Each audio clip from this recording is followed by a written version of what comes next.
What would financial infidelity look like? What's a money question that was important to talk about that was meaningful to you? Purpose of the app is to get people to have conversations that they need to be having.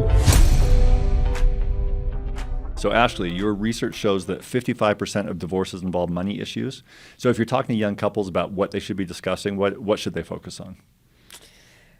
Money, first of all. Yeah. Just talking about money, having that be an open, regular part of their conversations they have with each other would be great.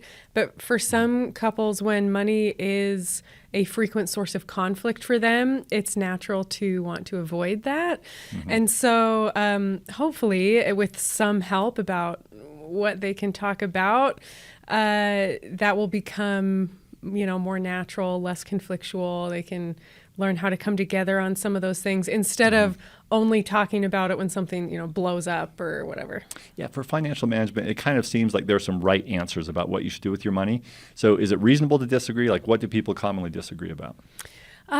There are some principles that probably most people would agree with, but we're humans, and so a lot of people don't follow every principle that they should, or two partners might want to apply a principle in different ways, or so there is a lot of room for reasonable people to disagree about things and for that to become something they have a hard time talking about, because the thing with money is there's so many underlying values that are actually causing conflict. It's not usually just about one specific situation or the money itself. It's these underlying things that make it really sensitive and it can be really hard for couples to talk about this.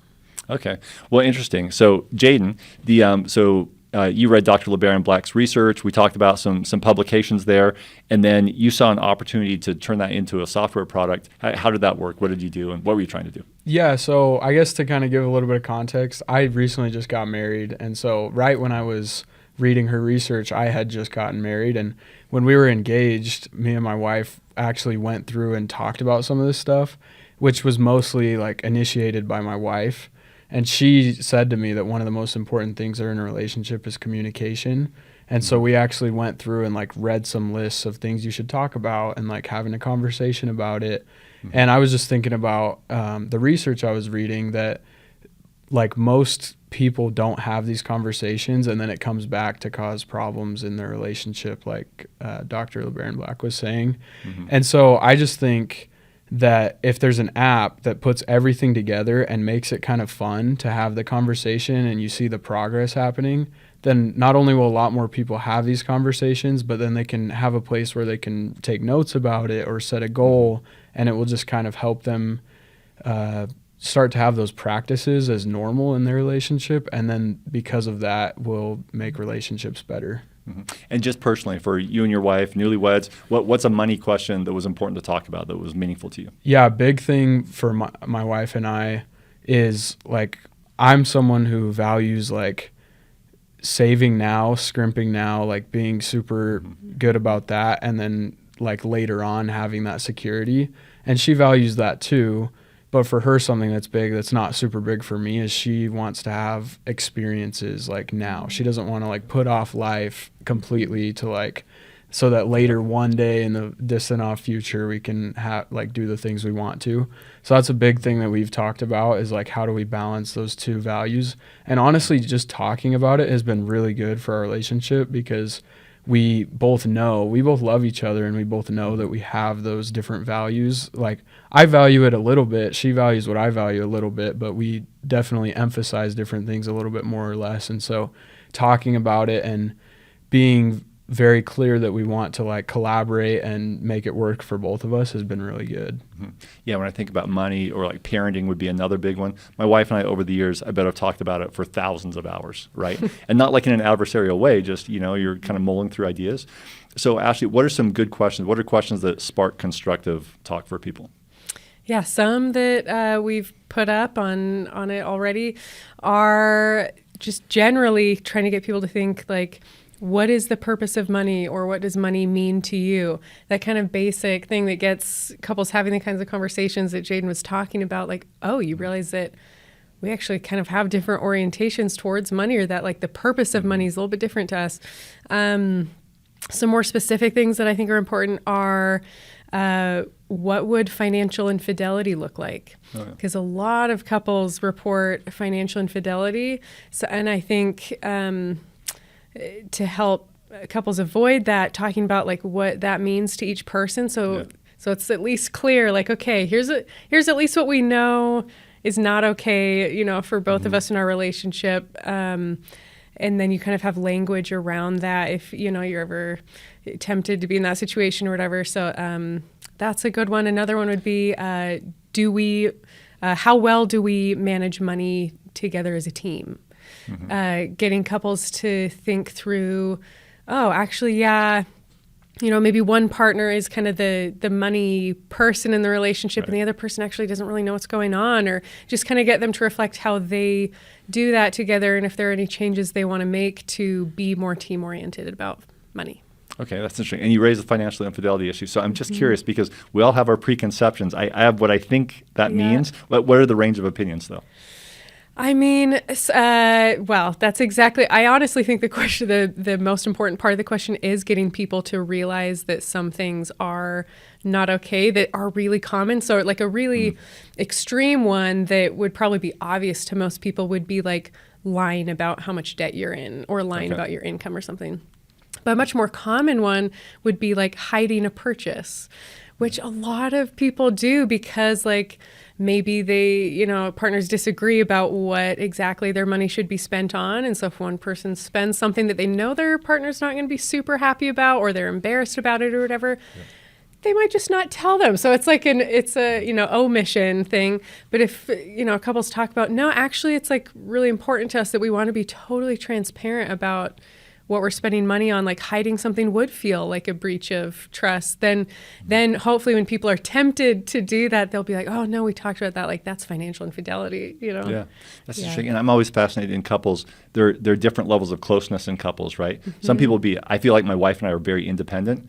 So we would both want a little room, like, oh, we should be able to make some discretionary purchases. But some people might feel like every dollar belongs to both of us and we got to control that, right? Yeah, that's another question we have on there already is, in your opinion, like, is our money our money, or is it your money and my money? Like that's an important thing for partners to be on the same page about.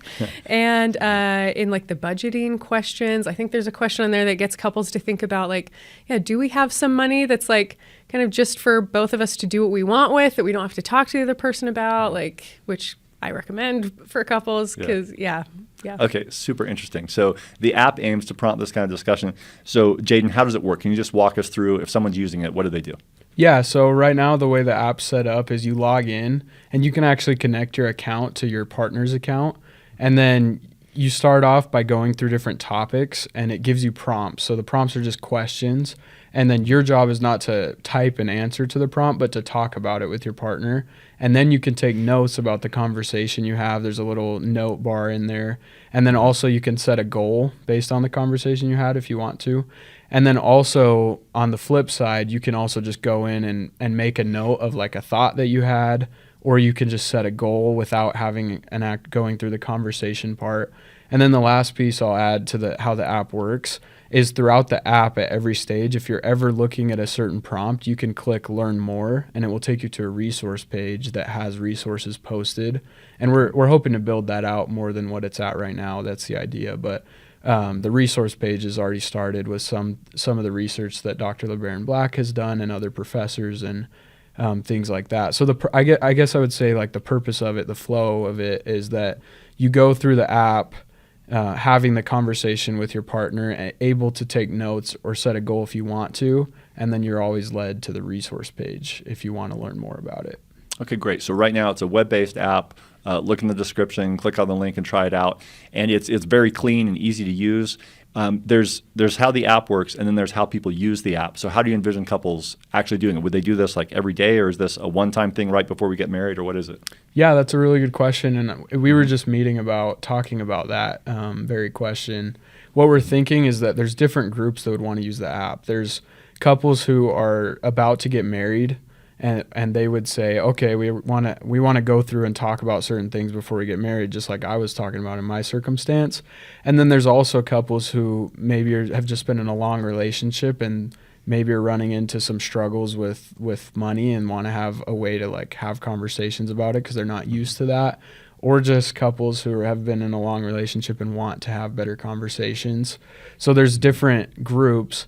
And right now, the way the app is really, it's just open-ended, go wherever you want, talk about the different topics that you want. Mm-hmm. But we plan to actually change the app a little bit to take the input from the user up front to like, why are you coming to this app? What do you want out of it? Put in your concerns. And then it will build kind of a conversation plan for the user in the background. Mm-hmm. And then the user experience will be a little bit different because a question will be popping up and they can talk about it and then submit that they're done with that question. They took notes, they set a goal if they wanted to. And then it will come up with a follow-up question like, how did you feel about that conversation? Or maybe another question that builds off of that same one. So that's kind of the vision that we have long-term.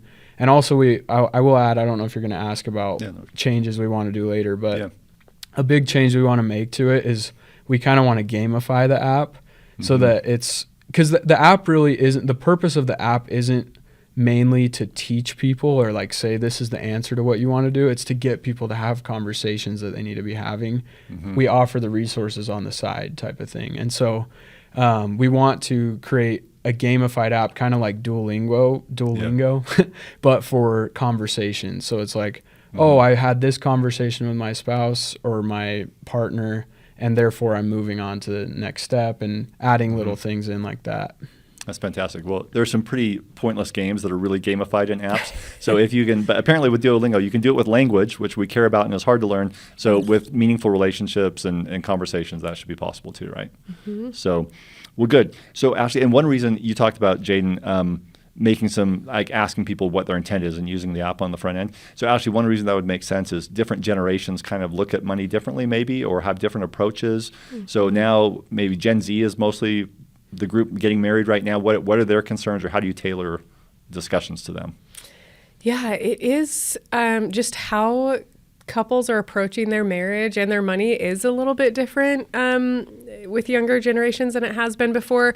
And so because of that, I feel like I'm kind of trying to walk a balance between so for example, let me be specific actually. So there's lots of research showing that for most couples, having joint bank accounts is going to be best for your long-term like relationship quality.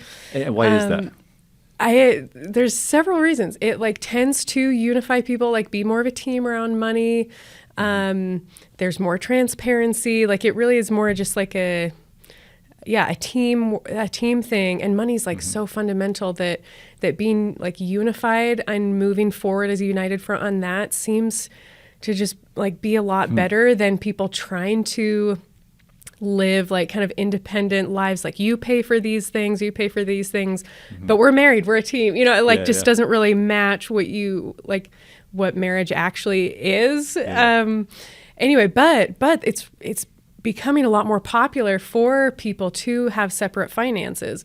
And so we're trying to basically still give resources that, kind of unapologetically say actually there's lots of research that would recommend joint bank accounts, but in our questions, couples can have whatever conversations they want and give their opinions and their desires in the conversation with their partner. So the question is going to be, do you think we should have joint bank accounts or separate bank accounts and why? And then the partners can talk about that, figure out whatever's going to work best for them.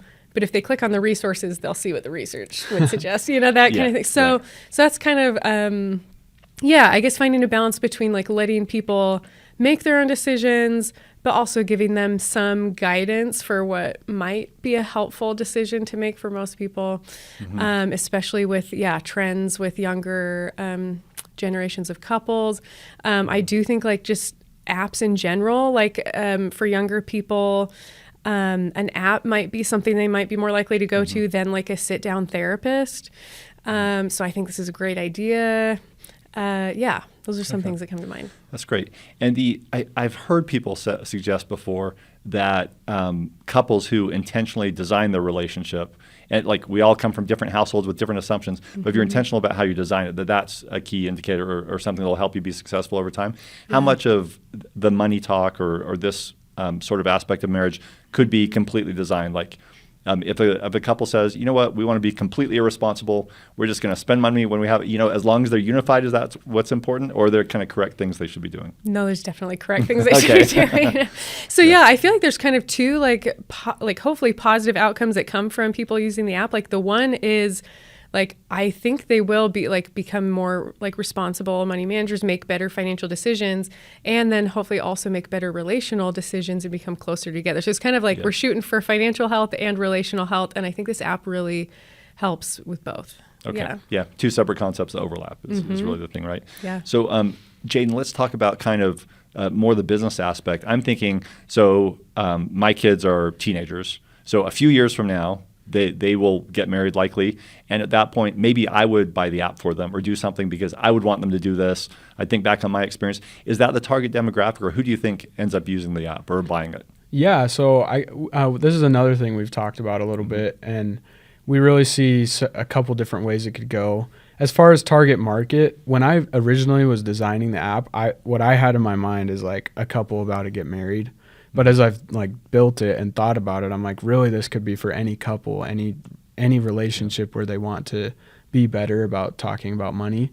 And so what we've kind of thought about is if we make the app where people enjoy doing it, so it's something they look forward to. It's not like a homework assignment. It's not a chore. So like talking about, we want to gamify it. We want to make it something where the user has a good experience doing it and likes it and sees it as something they look forward to. Then potentially we could charge for using the app or come up with some way to do that. If we don't feel like that's the right way to go, we could just try to make it a really good experience, get users on, and then we could advertise on it.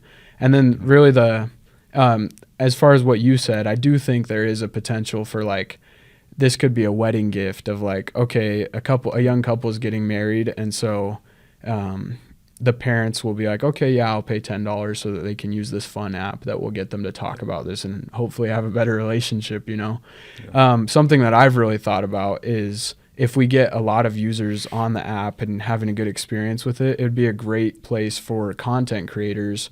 And obviously we want to, it's tricky when you get to controversial topics when you have content creators on there, but we want to get content creators who are promoting healthy practices within couples relationships to be able to promote their content on the app as well as part of like a resource of like, okay, I have this course that talks about this the couple's talking about this topic, they're led to this resource, and then could generate future revenue for a content creator. So those are some of the different aspects that we've explored of how we could monetize the app after. But really the trick, I think, is making it so that users want to be on there. They're coming back to it, and then monetizing it would come a little bit easier. Where do you think the pain point is for couples talking about money? Because maybe it's just because there's so many issues. We've covered a bunch of issues already.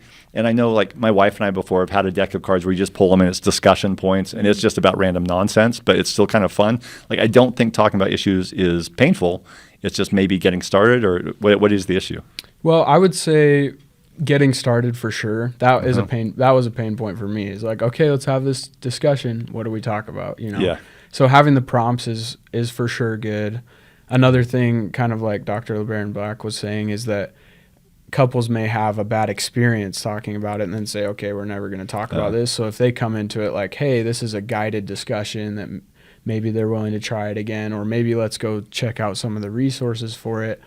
That's definitely a pain point. And then I think something that I think is a pain point, obviously I need to research this a little bit more and see what other people think, but I think a big pain point is, okay, we had this discussion, now what are we going to do about it?